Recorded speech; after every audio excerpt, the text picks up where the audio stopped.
कबूतर खाण्याचा विषय मुंबईमध्ये मागील काही दिवसांपासून चांगला गाजतोय. 2 गट पडलेले आहे. काल जयंती पण म्हणाली की राज ठाकरेंनी याबद्दल आपली भूमिका मांडावी.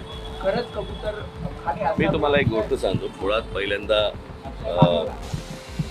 दोन वेगळ्या गोष्टी आहेत. एक पहिली गोष्ट म्हणजे हायकोर्टाचा निर्णय आहे आणि मला असं वाटतं त्या हायकोर्टाच्या निर्णयाप्रमाणे सर्वांना वागावं लागेल, बरोबर आहे. आणि त्याप्रमाणे मला असं वाटतं जैन मुलींनी ह्या गोष्टींचा विचार करणं गरजेचं आहे. त्या हायकोर्टाने कुठच्याही प्रकारची त्यांनी बंदी घातलेली आहे, तर त्या प्रकारची गोष्ट आपण केली पाहिजे असं मला असं वाटतं. त्यांना समजलं पाहिजे.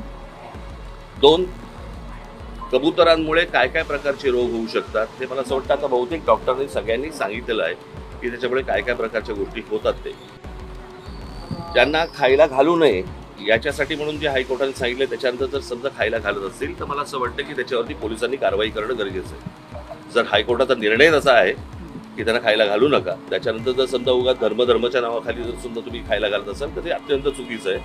कारण या गोष्टींनी एकदा एकाला सुरुवात झाली की बाकीचेही तसेच वागायला सुरुवात करणार आणि मग हायकोर्ट आणि सुप्रीम कोर्ट म्हणायचे कशाला.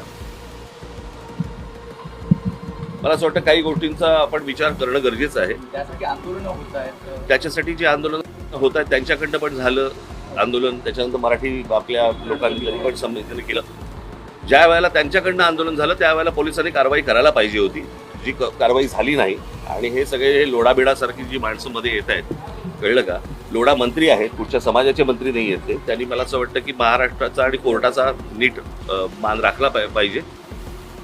आणि ज्या लोकांनी काय ते काय सूर्या बिर्या काय आणले असेल, मला असं वाटतं पोलिसांनी त्यांच्यावरती ही कारवाई केली पाहिजे. काल जे काही लोक मराठी लोक तिकडे गेले होते त्यांच्यावरती ज्या प्रकारची धरपकड आणि ज्या काय धक्काबुक्की आणि मग पत्रकारांना पण मारले बिरले, मला असं वाटतं हा काय प्रकार चालू आहे मला कळलेलं नाही अजूनपर्यंत. सरकारला नेमकं हवं आहे काय. ह्या सगळ्या निवडणुकींसाठी म्हणून सगळं समाजांमध्ये पहिला हिंदी आणून बघितलं त्यांनी, तिकडे लागते का बघितली, मग त्याच्यानंतर आता हे सगळं त्यांनी कबुतरं आणलीत, बरं का. आता माहित नाही कुठकुठचे प्राणी परत येतात ह्याच्या पुढे येतील ते.